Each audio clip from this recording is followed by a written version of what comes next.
में घुंघरू घुंघरू की आवाज सुनाई दे देगी, छम छम।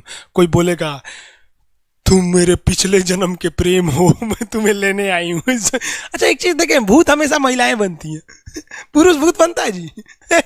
वो तो इसी जन्म में भूत है, उसको क्या अगले जन्म में भूत थोड़े बनाएंगे। इस चीज को ध्यान से देखिएगा, अक्सर आपके साथ होता होगा।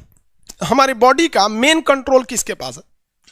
मेन कंट्रोल जो है वो 90% रखे हुए ब्रेन।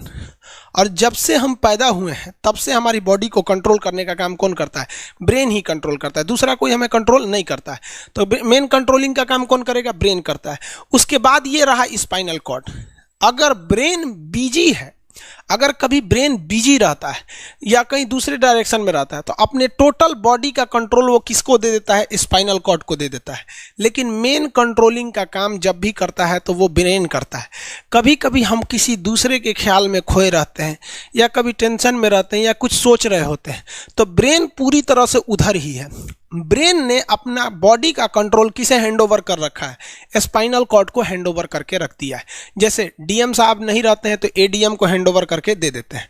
तो जब कभी भी कंट्रोल से बाहर हो जाती है कोई भी चीज, मतलब ये दिमाग कहीं दूसरी ओर बिजी हो जाता है, तो हमारे बॉडी को कंट्रोल कौन करने रहता है? Spinal cord.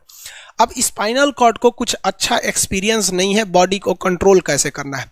जैसे मान लीजिए ये मार्कर, ठीक है, यहाँ पर, तो हमारे ब्रेन में इस में है आपका सेरिब्रम, जिसको पता है कि इस मार्कर का वेट बहुत कम है, तो ये उतना ही शक्ति का आदेश देगा कि भैया आराम से उठा लो। समझ में आ गया? लेकिन अगर बाल्टी से भरा पानी है ना, मतलब किसी बाल्टी में पानी भरा हुआ है, तो हमारा आंख देखेगा तो सेरिब्रम बोल देगा अरे बकलोला पूरा भर पानी है, तेजी से उठाओ, तो उसको तेजी से उठाना पड़ेगा। लेकिन ये सब चीजें स्पाइनल कॉर्ड को नहीं पता है, तो ब्रेन कहीं बिजी होता है तो पूरे बॉडी को कंट्रोल करने की जिम्मेदारी कौन ले लिया है? Spinal cord. अब आप बताइए स्पाइनल कॉर्ड से कितनी नसें निकली रहती हैं? 31 इस साइड निकली हैं और 31 इस साइड निकली हैं। 31 जोड़ी नसें निकली रहती हैं, दोनों साइड से नसें पतली पतली निकली हैं। जैसे ब्रेन बिजी हुआ, स्पाइनल कॉर्ड को कहा, स्पाइनल कॉर्ड 31 जोड़ी नसों को कहा सब लोग रेडी हो जाओ, कुछ नहीं होना चाहिए, कुछ नहीं होना चाहिए, एकदम अलर्ट मोड पर, हमला हो सकता है पूरा। अब ब्रेन किसी को सोच रहा है कितना सुंदर थी ये थी, ऐसे करके सोच रहे हैं। अब पूरे बॉडी को कंट्रोल कौन रखा है? आपका स्पाइनल कॉर्ड। तब तक पीछे से आपका कोई मित्र आके कहता है वो, अब डर जाते हैं। इसे क्यों डर जाते हैं? रीजन समझिए क्या है कि ब्रेन उस समय बिजी था, संभालने की जिम्मेदारी स्पाइनल कॉर्ड की थी, और स्पाइनल कॉर्ड ने अपने 31 जोड़ी नसों को अलर्ट मूड पर रखा था। जैसे वो बोले ना 31 का जो अलर्ट हो गया, क्या हुआ क्या हुआ, तब तक झट से झटका लगता है, तुरंत ब्रेन अपने कंट्रोल में ले लेता है, अरे बकलोलवा क्या कर रहा है। तब देखे दूर सोच रही तो हमारा दोस्त है। तो जब कभी भी आपके सामने से कोई आके कहेगा भो, तो आप नहीं डरेंगे, क्योंकि आपका ब्रेन एकदम एडजस्ट कर रहा है, बकलोला भो बोलेगा। लेकिन जब कभी आपका ब्रेन दूसरे ओर होता है और आपकी बॉडी का कंट्रोल का टेक ओवर स्पाइनल कॉर्ड ले रखा है, तो चौंक जाते हैं आप लोग। जानवरों के पास भी दिमाग होता है, लेकिन वो ससुरा अपडेटेड नहीं रहता है, सब बहुत कैपेसिटी कम रहती है। इसलिए जानवरों में भी देखिएगा ना, अगर आपकी गाय अगर भाग गई है, एक बार हमारे घर की एक गाय थी, उसको डॉक्टर के पास ले गए थे लोग, 8 किलोमीटर दूर डॉक्टर था वहां पे लेके गए थे लोग, उसको कुछ प्रॉब्लम हो गया था, डॉक्टर सुई दिया ना, गाय तुड़ा के भाग गई।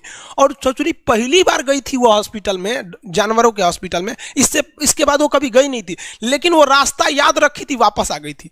जानवरों में रास्ता याद रखने की क्षमता बहुत जबरदस्त थी। इसलिए देखिएगा शहरों में, खास करके पटना वगैरह में, दिल्ली वगैरह में, तो लोग गाय को पालते हैं और इतना तकलीफ लगती है कि उसे सड़क पर छोड़ देते हैं, वो बेचारी प्लास्टिक खा के मर जाती है, लेकिन इतनी वफादार होती है कि दिन में घूम फिर के आती है और शाम को अपने मालिक के पास आ जाती है, और वो बेचारा दूध दूह लेता है, वहीं चली जाती है। तो जानवरों के पास भी सेरिब्रम होता है, स्पाइनल कॉर्ड होता है, सब कुछ होता है। जानवरों के पास भी पटाखा फोड़िएगा तो वो भी चौंक जाती है सब, भैंस तो तुरा जाती है सब, तो सब होता है। लेकिन उनकी कैपेसिटी इतना कम रहती है ना कि वो ज्यादा देर तक याद नहीं रख पाती हैं। लेकिन कुछ जानवरों की कैपेसिटी बड़ी रहती है, तो वो पालतू कहलाते हैं।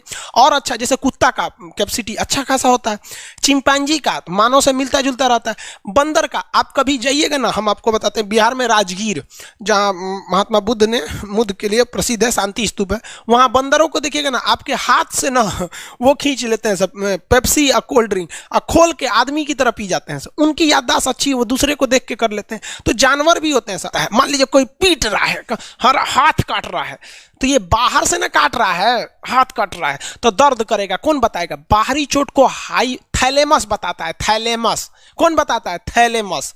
और अंदर से दर्द कर रहा है तो हाइपोथैलेमस। जैसे अंदर से पेट दर्द कर रहा है तो हाइपोथैलेमस कहेगा रे ससुरा पेटवा दुखा रहा है। और कोई पेटवा पे एक फाइट मार दिया तो थैलेमस कहेगा ससुरा मार रहा है, दुखा नहीं रहा है, मार रहा है। तो एक बात बताओ भाई, ये पेट के पास से ये जानकारी, पेटवा के पास से जानकारी खोपड़िया को दिया कौन? पेटवा के पास से जानकारी खोपड़िया को दिया कौन? कौन दिया? तो पेटवा के पास से जानकारी दिया गया स्पाइनल कॉर्ड को। स्पाइनल कॉर्ड ने कुछ भी नहीं किया, यहां से ये सारा सिग्नल किसको पास भेज दिया? ब्रेन के पास भेज दिया। और ब्रेन डिसाइड करेगा कि ये अंदर का दर्द है कि बाहर का दर्द है।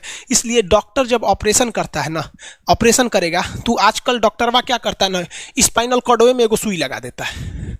देखिए ये स्पाइनल कॉर्ड है ना, एगो यहीं पे गर्दन के पास एक तो सुई लगा देगा। और जैसे सुई लगाएगा तो यहाँ स्पाइनल कॉर्ड और ब्रेन का कनेक्शन तोड़ देगा। वो ये कनेक्शन तोड़ देगा कुछ समय के लिए, हमेशा के लिए नहीं। परमानेंट तोड़ देगा तो मरिए जाएंगे, क्योंकि मूवी देखे हैं उसमें परमानेंट तोड़ देता है उसका। यहां से कनेक्शन कुछ देर के लिए फॉल्ट कर देता है, एगो इंजेक्शन मारेगा, कनेक्शन खत्म। अब आप इधर काट पुट कुचू कर दीजिए, उसको कोई असर नहीं करने वाला है। तो आजकल जो ऑपरेशन किए जाते हैं वो स्पाइनल कॉर्ड में इंजेक्शन देकर कर दिया जाता है, जिससे कि आपके ब्रेन तक यहां से जानकारी नहीं पहुंच पाती है। इसलिए आप देख रहे हैं कि ब्रेन सही है लेकिन ब्रेन के लिए जरूरी स्पाइनल कॉर्ड है। तो आज जो भी ऑपरेशन किए जाते हैं, आज जो डिलीवरी का ऑपरेशन होता है ना बच्चे के लिए, तो कोई महिला गर्भवती है तो होश में रहती है, बतियाते होती आती रहती है, यहां से काट दिया, उसके चीर के सामने बच्चा निकाल के दिखा देगा, लेगो जो जो रोएगा वहां पर सही हो गई, वहां पर फिर 6-7 घंटे बाद ये सही हो जाता है। आज से 12-13 साल पहले तो हॉस्टल के सारे लड़के छुट्टी में चले गए थे, यही दुर्गा पूजा का समय था, सारे लड़के चले गए और हम दुर्गा पूजा में गए नहीं। और पूरे हॉस्टल के कैंपस में, अब वही सरकारी हॉस्टल बहुत बड़ा होता है, अकेले हम ही थे। अब उसे थोड़ा डर लगने लगा और रात में ना अचानक दरवाजा कोई ऐसे चूं चूं आवाज आने लगा। सोचो हम बहुत डर गए थे। अरे यार ग्रेजुएशन फर्स्ट ईयर का स्टूडेंट कितना दिमागे रहता है उसके पास, डरल रहता है, डर गए एकदम। तो जब आप डर जाते हैं तो उसी को कहते हैं सिंपैथेटिक यानी अनुकंपीय। और इस डर के बदौलत आपके बॉडी में कुछ गड़बड़ होने लगता है, आपकी आंखें बड़ी हो जाती हैं, ऑटोमेटिक आंखें बड़ी हो जाती हैं, सांस तेजी से चलने लगता है, रोंगटे खड़े हो जाते हैं ना, जो चेहरे पे जो रोम्स होते हैं ना, बाल खड़े हो जाते हैं एकदम, पसीना आने लगता है, पसीना। और जबकि मुंह सूख जाएगा, मुंह में थूक नहीं बनेगा, लार नहीं बनेगा, सूख जाएगा, थूक नहीं घोटाएगा। ससुरा कौनची हो गया रे, ये चोंचो कौनची बोल रहा है 2 बजे रहती है, कौन आ रहा है? उसी में घुंघरू उंगरू की आवाज सुनाई दे देगी, छम छम। कोई बोलेगा तुम मेरे पिछले जन्म के प्रेम हो, मैं तुम्हें लेने आई हूँ। अच्छा एक चीज देखें, भूत हमेशा महिलाएं बनती हैं, पुरुष भूत बनता है जी? वो तो इसी जन्म में भूत है, उसको क्या अगले जन्म में भूत थोड़े बनाएंगे? समझिए, अच्छी डर लगने लगेगा। तो ऐसी घटनाओं को सिंपैथेटिक कहते हैं। हमको मेन कारण क्या था? सोच रहा डर लगा, लेकिन इस डर लगने से आंखिया काहे चौड़ा हो गया, मुंह सूख गया, पसीना आने लगा, रोंगटे खड़े हो गए, शरीर कांपने लगता है। कौन कर रहा है पता ही नहीं चलता है। ब्रेन कर रहा है कि स्पाइनल कॉर्ड कर रहा है कि ब्रेन से निकलने वाली 12 नसें कर रही हैं कि स्पाइनल कॉर्ड से निकलने वाली 31 नसें कर रही हैं, किसी को नहीं पता, सब अपने में गड़बड़ हो जाती हैं। इतना भयानक डर जाएंगे ना, ब्रेन, सेरिब्रम, मेडुला ऑब्लंगाटा, ये जितनी स्पाइनल कॉर्ड है सब पगला जाएंगे। सर क्या हो गया? अरे भाई कौन भूत उतारा है क्या? तो ऐसी घटनाओं को ऑटोनोमस, ऑटोमेटिक हो जा रहा है, ऑटोनोमस नर्वस सिस्टम क्या हो रहा है, अनुकंपीय, समझ में नहीं आता है, हाथ पर कांपने लगता है एकदम। और दरवाजा कोई खटखटाएगा, खोलो तुम्हें मैं लेने आई हूँ, यमराज की भतीजी हूँ मैं। अरे ससुरा, खोलिएगा उसको तो कहेंगे दूर ससुरी तो हमरी वाली है रे। तब आपका मन एकदम हरिहरा जाएगा, आहा हमरी वाली आई है मिलने के लिए। तब जब आप रिलैक्स हो जाते हैं तो उसे कहते हैं पारासिम्पैथेटिक यानी परा अनुकंपीय। अब जो जो घटनाएं हुई थी सब नॉर्मल हो जाएगा। आँखिया जो चकरा गया था नॉर्मल हो जाएगा, जो मुँह सूख गया था अब मुस्कुराने लगेंगे। अब बैठो बैठो बैठो, हॉस्टल में कोई नहीं है, बैठो बैठो बैठो बैठो।